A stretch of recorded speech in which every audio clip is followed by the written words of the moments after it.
We are family. Yeah, I got all my sisters with me. We are family. Get up, everybody, and sing. Hey. Woo!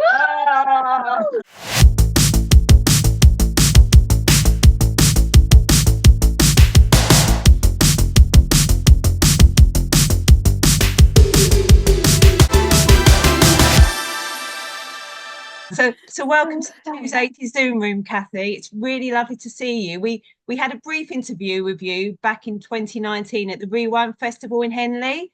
So it's really nice to catch up with you again. You had the most amazing set at Henley back in 2019. You did He's the Greatest Dancer, and you had the audience going up and having a little dance competition. Everyone loved it. I still do that. That's like the best part of the show because there's always a greatest dancer in the audience. I know. And sometimes they're hilarious, but they don't know it and it works.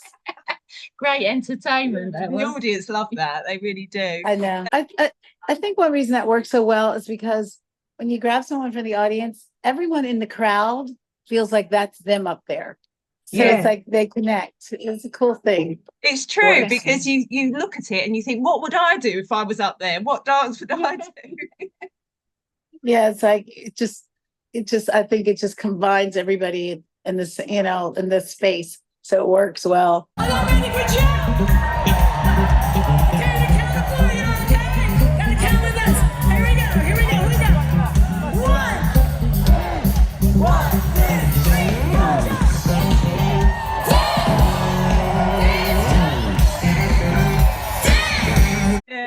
Oh, so you'll probably be doing that when you go to the Uptown Festival in Cardiff on September the 15th. Yeah, actually, I definitely am. And we're looking forward to Cardiff because what I remember most is we were there not so long ago, but I remember the crowd was like, I was like, this crowd is on fire. Like they really know how to party in Cardiff. Yeah, they do. They remind me of like the Philly crowd or the New York crowd. It's really cool. Oh, you're going to have some great dancers up on stage with you, Kathy. Oh, I am so looking forward to that. Trust me. Yeah.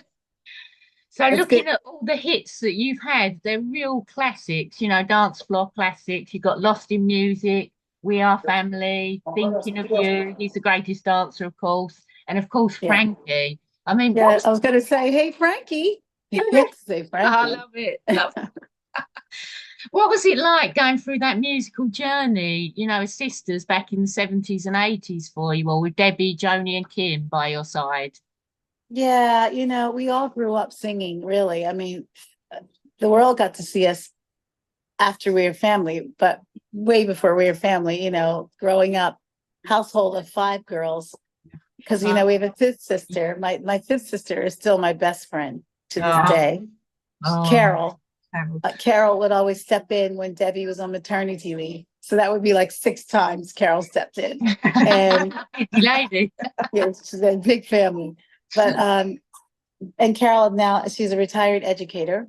And then there's Kim, who is also like one of my favorites.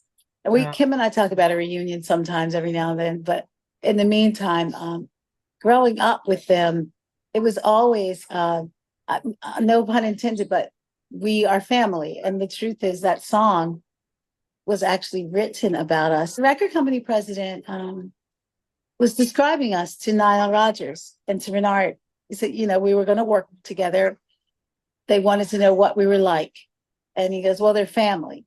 They flock together like birds of a feather whenever they're up at the label and blah, blah, blah. And so they wrote these notes down and they actually wrote the song. So it's a portrait of how close we were as sisters growing up. And I'm actually, which I'm very excited about. I have been writing my memoirs now, and Memoir of a Little Sister. And it tells the story because there's so many things that made us so close. Growing up in a single parent household. My father and mother divorced when I was around 4 years old. And he was one of the first African Americans on Broadway. to tap dance on Broadway. Yes, President Sledge. Sledge. Yes. Yeah. Yes. your- Oh yeah. Friends, you your guys have done your homework. Your grandmother Viola was an opera singer as well, wasn't she, Kathy? My grandmother Viola was a protege to Mary McLeod Bethune, who was, we know historically a major activist, educator, and she started Bethune-Cookman College, which is one of the first African American colleges in the United States. Wow. So my grandmother was the opera singer that would actually tour with this choir, Bethune-Cookman Choir. And my grandmother was actually the one that actually instilled an appreciation for music to us.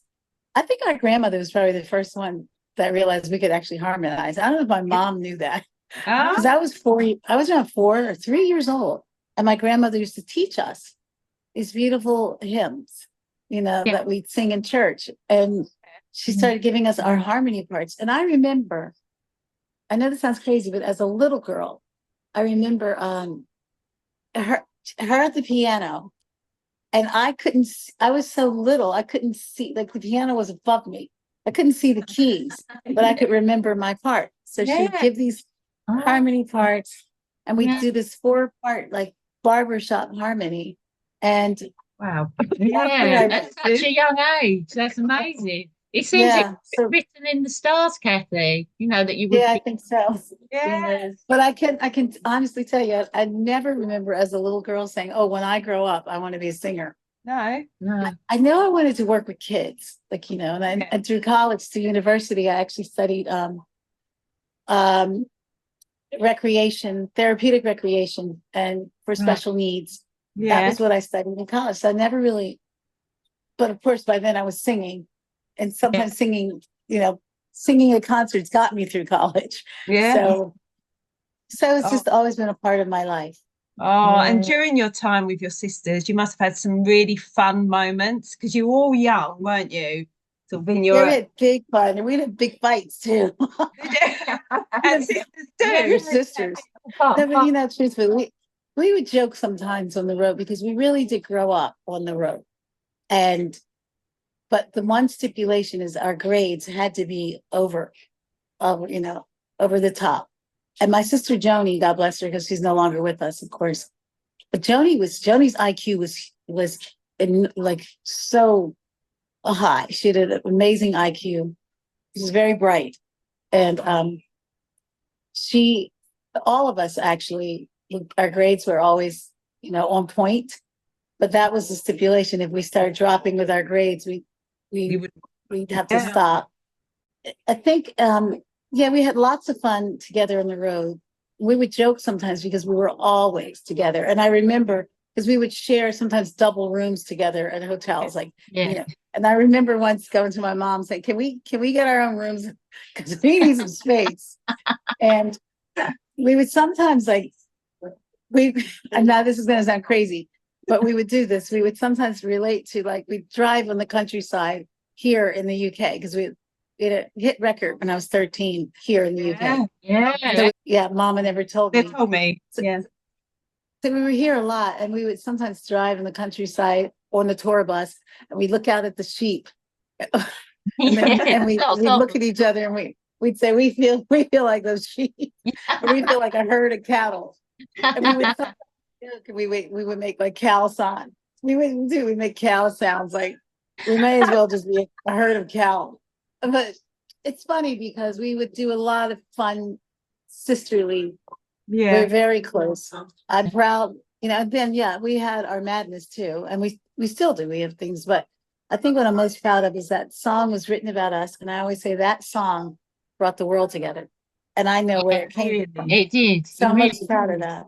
It really resonates, that song. And it's so good to hear that you enjoyed those early years, Kathy, because you do hear a lot of child stars, that make it very early, go off the rails a bit. So what kept you grounded, Kathy? Was it that togetherness, that sort of family spirit? I think when you are in a family group, that it does keep you grounded. Because, if you start acting a certain way around your sisters or your brothers, they're going to be like, what? I think like a lot of solo artists, I think people that work around them have to cater to them. Yeah. But I think like your family's not going to cater to you. And your sister, and then we would always take, my grandmother traveled with us when I was very young. And my Oh. grandmother was my best friend. Oh. And so, yeah, and because of that, I think too, like everyone that we toured with, and we toured with just about everyone, we always had the utmost respect because our grandmother was with us all the time. So Yeah. and I remember touring. Yeah. Yeah. Yeah. I remember touring with Rick. We toured with Rick James for like 4 months. Huh? And we never even knew we got high. You were But kept in check. yeah, and he loved our grandmother, and he was a great guy. I mean, Bill Cosby, like we would always, he was like a mentor to us. After the shows, we'd all go, and Natalie Cole, like we'd all go and sit in the dressing room, and he'd give us advice. My grandmother, my mother, So we were always truly a family that traveled together. In the later years, there's the madness. I always say in my memoir, I say those are the lost in music years when it got a little crazy with some of the jealousies. But I think like any other family, we're normal. We have madness. Yeah. I usually say, Was Go there a ahead. bit of pressure to sort of stay together because of that song, We Are Family? I think the pressure came with me being the youngest and singing mostly all the hits.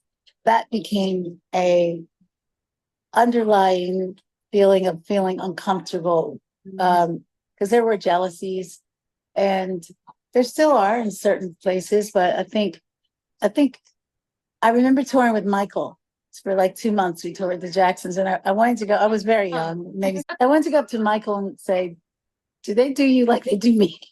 Because when you are the youngest and you are the signature voice, Yeah. there's pressure there. You feel a little guilty because Yeah. the Yeah. producers would always look at me and go, "We want you to sing it," and inside I go, "Ugh," Oh, yeah. but I want to sing it.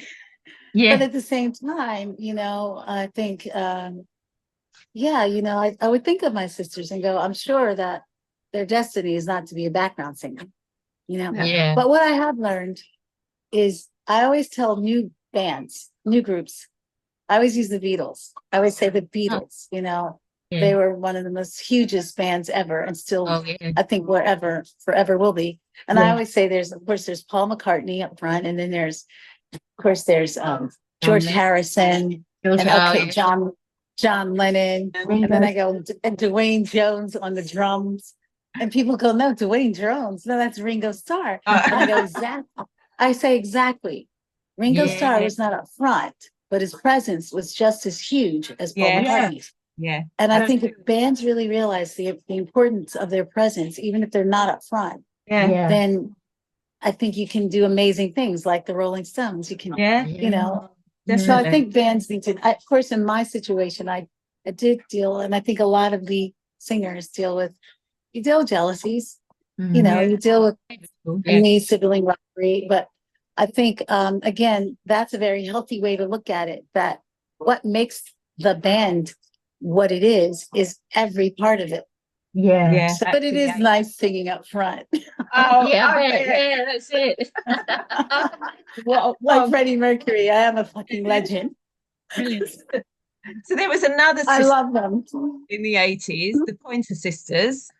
Was there any rivalry with them? Did you know them? I love them. We were proteges to them. In fact, sadly enough, when my sister Joni passed, Ruth called me up.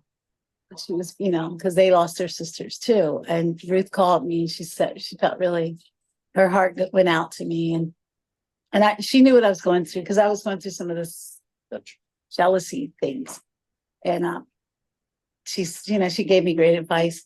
But I think, and the emotions. I remember when they announced they were going to break up years ago. Yeah. And we went to them as sisters, and we were like, "You guys can't. Your sound is like," and I've heard that they've repeated that in different articles, how we went to them and said, "Now you gotta." I think the camaraderie of being in a girl band, other girl bands, I never felt a sense of Rivalry. jealousy, rivalry. I never did. only in my own, I felt. Yeah. And it's just Right. interesting what I'm about to say, because I think they went through some things, you Yeah. know. So internally, I think, especially if you're in a family, you are so close that only family can go through those things, you know. Yeah. But Yeah. at the same time, there is an unconditional love that you do have as a family. So Yeah. that's the balance, I guess. Well, I'm just going to ask about this Zaire concert, because did you get to meet Muhammad Ali? Because you were at the Rumble in did. the Jungle. Yeah, I actually followed him around like a fly. I did get a chance to meet him. And Wow. what I loved about him is his presence was like huge. Yeah. It was just beyond enormous. And he was one of the kindest people. It was funny. He was a jokester, and we know that. Yeah. But I will never forget the time of that moment in my lifetime to be able to travel to Zaire. That was a huge part of my life. It was one of the first times I ever traveled abroad. And Wow. to be able to go to, and if you Google it now, Rumble in the Jungle, you'll see this little girl running around every now and then in the dark And with the that's you. ponytails. That would be me. Oh, well, Oh, look that up. we will. Did you meet James Brown as well, Kathy, the godfather I of soul? did. Did you? Wow. And now his daughter, Deanna Brown, she has carried his legend. She's one of the nicest, kindest people you'll ever meet. And we're friends. We're, pretty good friends through the music. She keeps his legacy alive. Every Thanksgiving, he used to always give out to families in need. He would give Yeah. out Oh, brilliant. the turkeys and the Yeah. dinners for Thanksgiving. Yeah. And she Yeah. still does that every year. And sometimes I have supported that and been with her. Oh, that's Oh. And there's fantastic. so many legendary things he has done, and she carries that legend. Oh, that's Yeah. fantastic to hear. A privilege to talk to you today, Kathy. And So I Hopefully, hope we're going to see you in Cardiff. Yeah, maybe. Yeah, at the Oh. concert. we Hope would love so. to. yes, we'd love We'd love to. Oh, Well, if fingers you are there, we'll look Oh. for you. It's Oh. a very exciting show. So yeah, Oh, Oh, brings well. back all what Sister Sledge is about. Oh, Okay, we'll try and get over to there. Oh, Thanks, take Kathy. care. Thanks so much. thanks, guys. Have a good day. You Bye. too.